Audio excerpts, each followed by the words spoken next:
Today we learn about the lesson number 10, that is landlords and tenants under the British and the Nizam. Okay, are you ready? Yes. So then first I will read the lesson, you just observe. Okay, then I will give the chance to you also. Okay, Zamindars and peasants in Mughal times.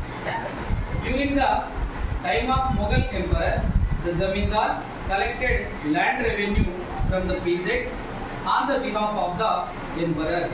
In return, they received a share of the revenue collected and sometimes also had the right to collect some small local taxes. They also had a small band of soldiers with horses and guns. Their houses were like small forts called Gadi in Telangana. This enabled them to control the nearby villages. As revenue collectors, the zamindars often acted as the intermediaries between the government and the peasants. They often represented the problems faced by the peasants to the government, and at the same time they also tried to enforce the regulations imposed on the peasants by the government. The zamindars also owned lands on which the laborers worked. This was called their self-cultivated land or good caste land. They also gave their land to peasants to cultivate in exchange for either a share of the produce or for a fixed rent. We call such landowners as landlords. And the peasants who cultivate their lands as tenant cultivators.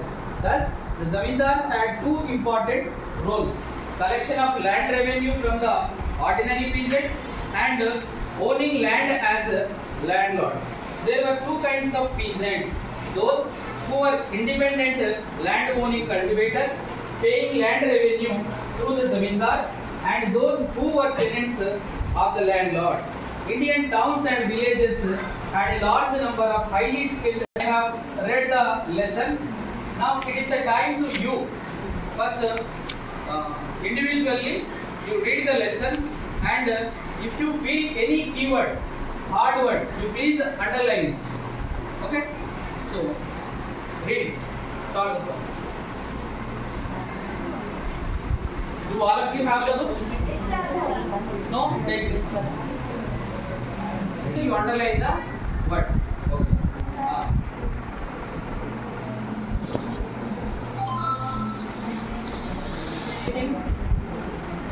Any hard words have you identified?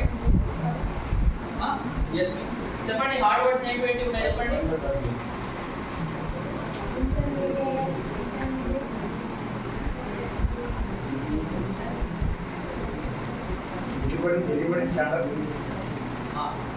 Is it the word intermediaries?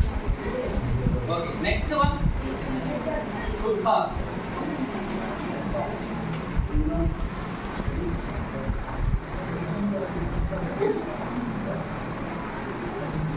Yes, footpaths. Tenant cultivators.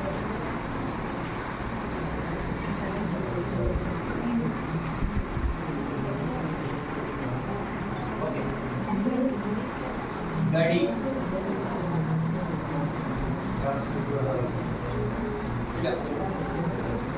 Any other one? Land owning.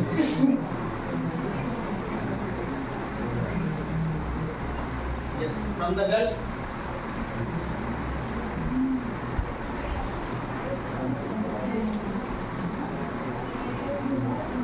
Metal smiths.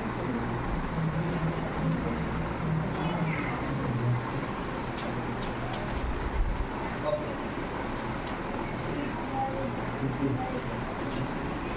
She metals, right?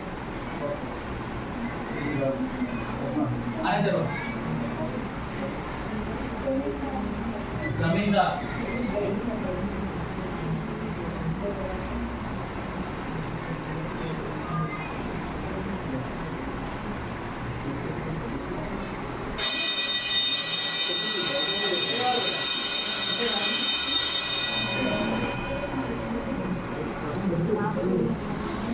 Yes. Artisans.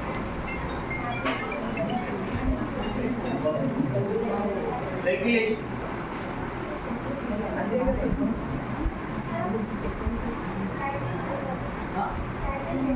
Gladiators.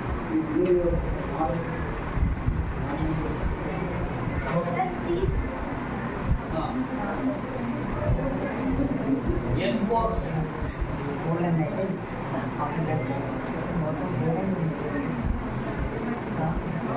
Completed. Okay. ఏమంటున్నారు ఇప్పుడు మీకు చదివే అవకాశం ఇచ్చినాం. So I'm using bilingual language. ఎందుకంటే complete గా కూడా possibility ఒక కన్క్లూజన్ లో ఇంగ్లీష్ మాత్రమే చెప్తా. Can I use the only English language or Telugu also? ఎట్లయితే అర్థమైంది చూడండి.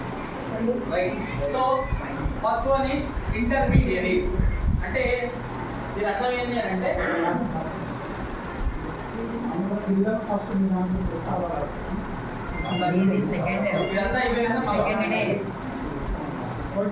సో ఇంటర్మీడియరీస్ అర్థం కాలే కదా ఈ వర్డ్. సో ఇంటర్మీడియరీస్ అంటే ఏమన్నట్లు మనం మిడిల్ మెన్ అన్నట్టు, మధ్యవర్తి. అర్థమైంది? మధ్యవర్తి అంటే సపోజ్ ఇప్పుడు మీ క్లాస్ టీచర్ దగ్గర మాట్లాడాలి, పిల్లలందరూ పోయి మాట్లాడడం పాసిబుల్ కాదు కదా బెటర్. ఒక క్లాస్ లీడర్ ఉంటాడు కదా, class leader is the intermediary or middle men between the class teacher and the students. Have you understood? Right. So second one ఏంటి చదవగలుగుతారా దీన్ని? Utkarsh. So Utkarsh means it is a type of the land. భూమి ఉంటుందా? అందరికి పొలాలు ఉన్నాయి మీకు. అయితే మనకు ల్యాండ్ లార్డ్స్ అని ఉండేవాళ్ళం. ఓకేనా? ల్యాండ్ లార్డ్స్ అంటే ల్యాండ్ లార్డ్ అంటే తెలుసా మీకు? తెలుసా ల్యాండ్ లార్డ్ అంటే ఏమన్నట్టు? హూ ఓన్స్ మోర్ ల్యాండ్ కదా. హూ ఓన్స్ మోర్ ల్యాండ్, ఎక్కువ పొలం ఉన్నటువంటి వాళ్ళు. అంటే వాళ్ళకు ఉన్నటువంటి ఆ ల్యాండ్ లార్డ్స్కి ఉన్నటువంటి ఓన్ ల్యాండ్ ఉంటుందా, సొంత భూమి ఉంటుందా?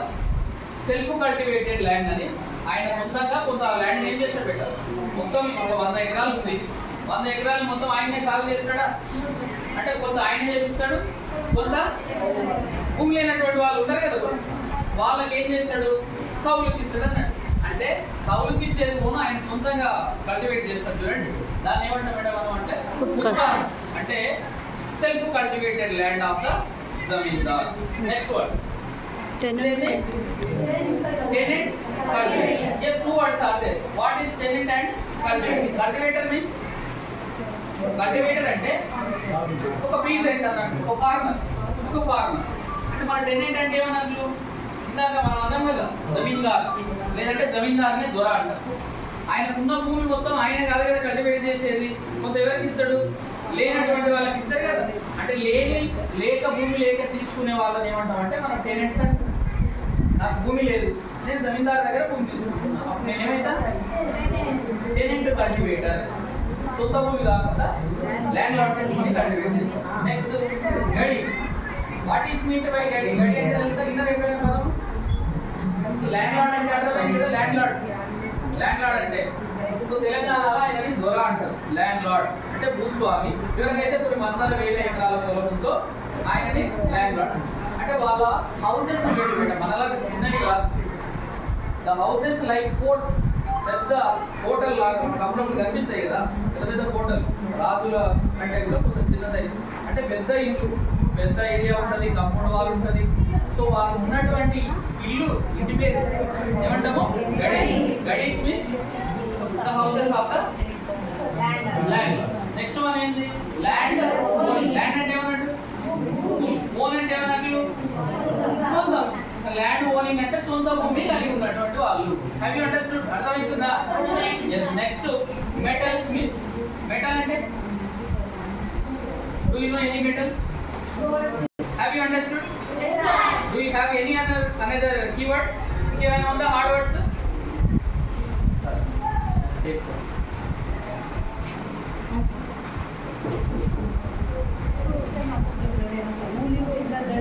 You read the lesson and also you identified some keywords. You said those words. We discussed all those. Now, so we conclude this one. Okay? దీన్ని మొత్తం విడివిడిగా నేర్చుకున్నాం కదా, ఇప్పుడు అంతా అర్థమయ్యేటట్టు నేర్చుకున్నాం. Okay, so our lesson name is the landlords and tenants under the British and Nizam. British వాళ్ళు అంటే తెలుసు కదా, ఎవరు బ్రిటిష్ వాళ్ళు అంటే? ఏ దేశం? ఇంగ్లాండ్. అంటే ఇక్కడ ఏ కంట్రీ ఉంటారు? యూరోప్ లో ఉంటుంది. వాళ్ళు మన దేశానికి వచ్చి ఇక్కడ ట్రేడింగ్ కోసం వచ్చి మనల్ని రూల్ చేసింది. నిజాం అంటే ఎవరు? నిజాం అంటే ఎవరు? మన హైదరాబాద్ ని, తెలంగాణని రూల్ చేసినటువంటి ఒక డైనాసిటీ. ఓకేనా? నిజాం రూలర్స్. ఓకే, వాళ్ళ కాలంలో జమీందార్స్ అండ్ పీజెంట్స్. ఓకేనా? Zamindars, peasants. ఇది లెసన్ ఏమైతే ఇందులో మనం చదువుకోబోయేది ఏంటంటే zamindars and peasants in Mughal time. Mughal అంటే ఎవరు తెలుసా? ఇంకా 7th క్లాస్ లో మనం చదివినాం. అక్బర్, బాబర్. బాబరు, హుమాయూన్, అక్బరు, జహాంగీరు, షాజహాన్, ఔరంగజేబు. తెలుసు కదా, మొత్తం 6 మంది చదువు. సో అట్లా వాళ్ళు రూల్ చేసుకున్నప్పుడు మన ఇండియాలో ఏంటి ఈ జమీందార్స్ ఎట్లా ఉన్నారు, పీసెంట్స్ అంటే రైతులు కదా, ఫార్మర్స్, వాళ్ళ పరిస్థితి ఎట్లా ఉన్నది అనేది మనం ఈ లెసన్ లో తెలుసుకోబోతున్నాం. ఓకేనా? రైట్. సో ఫస్ట్ ఇక్కడ గడి అని తెలుసుకోవాలి. ఏంది గడి? సో గడి అంటే ఏమన్నా ఇందాకనే The houses the of houses of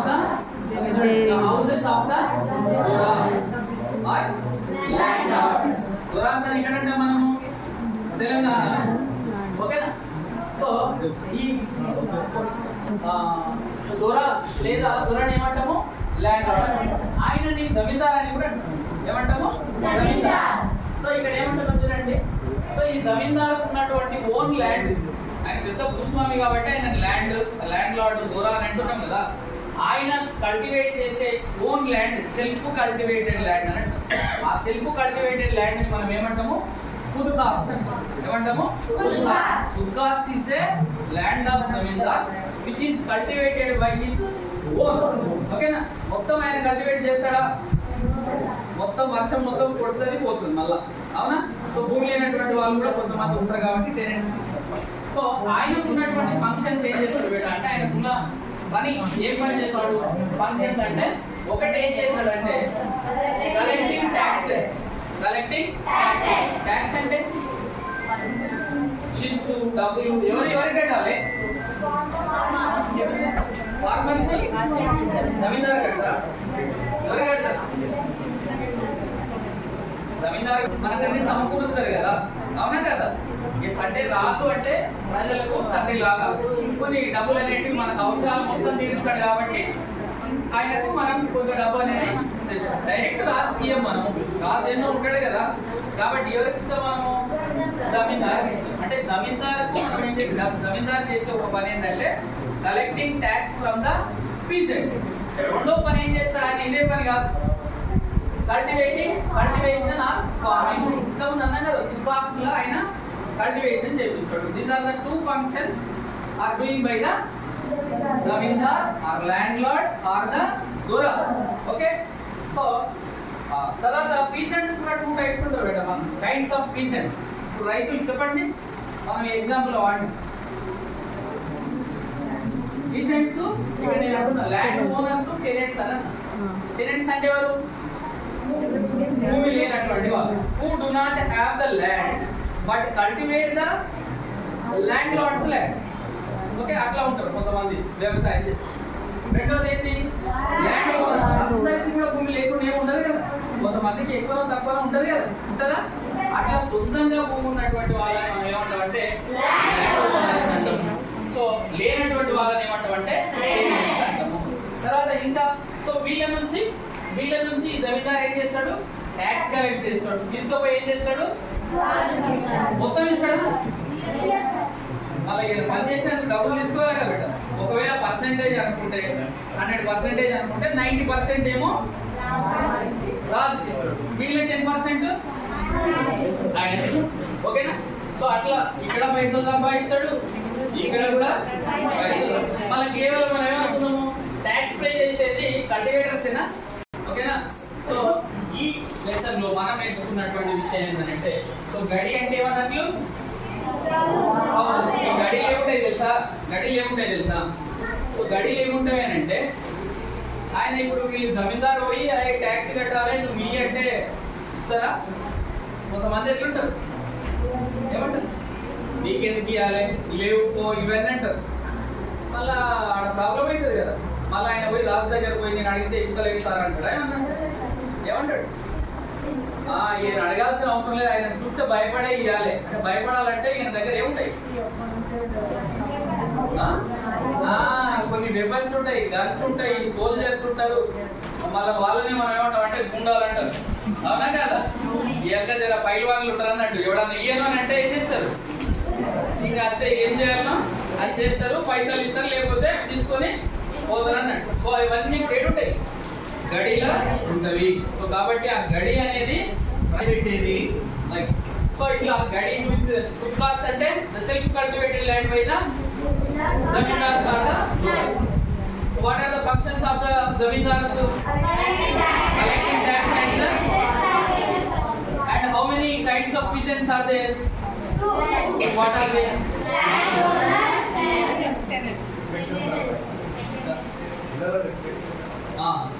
So gadi, what is gadi? Gadi అంటే చెప్పండి బేటా. అంటే నేను రాసిందే చెప్తున్నా, అది చూడకూడదు చెప్పండి. చూద్దాం. ద హౌసెస్ ఆఫ్ దొరాస్. దొరా అని ఎక్కడంటే అంత దొరా అంటే తెలుసా? దొరా ఎవరన్నా మీకు తెలుసా? సాకలేలమ్మ తెలుసా? ఎవరికి వ్యతిరేకంగా పోరాడింది తెలుసా? ఒక దొరకు వ్యతిరేకంగానే.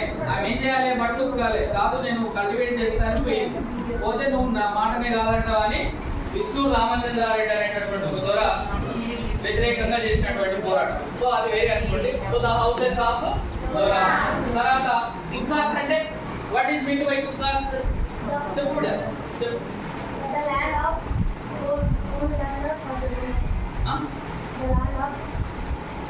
The zamindar. So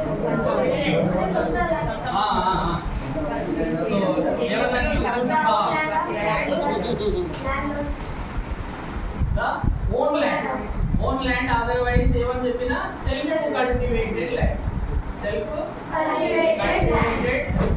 land of Zamindar.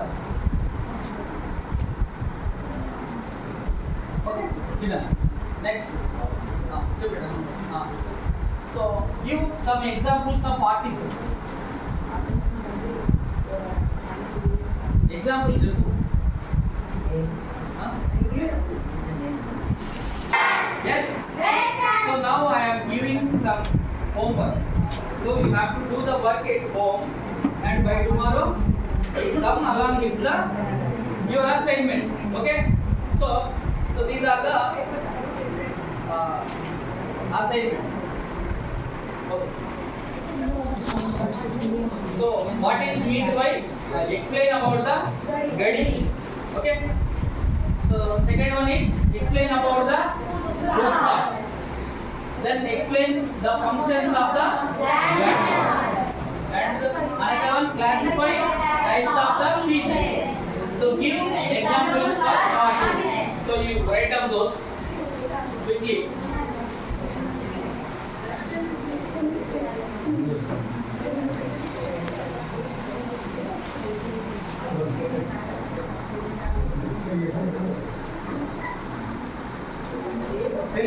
What would you say?